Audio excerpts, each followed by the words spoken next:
The old Blackwood lodge sat deep in the woods, a quiet place Sarah thought would be perfect for her summer job. The air was thick with the scent of pine and damp earth, and the only sounds were the whisper of leaves and the distant call of a bird. That's where she met Thomas, the groundskeeper. He was an older man, always in the background, a silent fixture of the place, but there was an intensity in his gaze that made her skin prickle.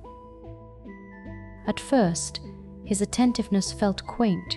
He'd leave a hot cup of coffee, just how she liked it, on her porch, or a wildflower shed admired, tucked into her cabin door.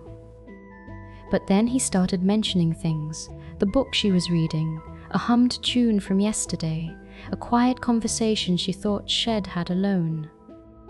He always seemed to know her movements, her thoughts, without her ever telling him. A shiver, cold and unwelcome, began to trace its way down her spine. Thomas' presence grew heavier, a shadow at the edge of her vision. She'd catch glimpses of him through windows, always just there, watching. One evening, after locking up the main lodge, she heard faint footsteps upstairs, long after Thomas was supposed to be off duty. She called out, but only silence answered. Later, she saw his old, dark truck parked further down the gravel road, half hidden by the trees. On her cabin porch, she found a strange, hand-carved wooden bird. It wasn't a gift.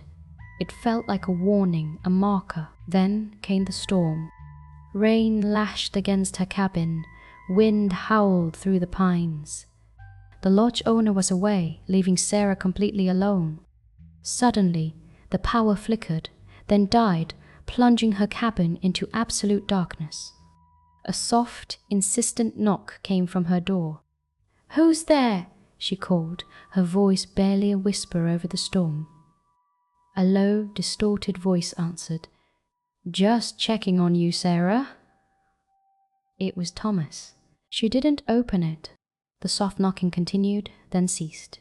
Then, a faint scratching sound from her back window. A soft thump. Heart hammering, Sarah crept to the window, peering through a tiny gap in the curtains. Thomas was there, standing perfectly still, his face unnervingly close to the glass, his eyes fixed on her. He wasn't trying to break in, just watching, waiting. She backed away, grabbed a heavy iron poker, and shoved a dresser against the door.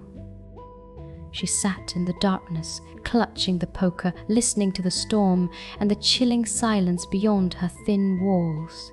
When the sun finally crept through the clouds, Thomas was gone. Exhausted and terrified, Sarah immediately called the lodge owner, who was shocked and apologetic. Thomas had worked there for years, they said, never a problem. But Sarah didn't care. She packed her bags and left Blackwood Lodge that morning, never looking back. She never saw Thomas again, but the memory of his silent watch, his chilling persistence, stayed with her. The quiet of the woods, once peaceful, now held a permanent echo of dread. And she often wondered, what would he have done if she had opened the door?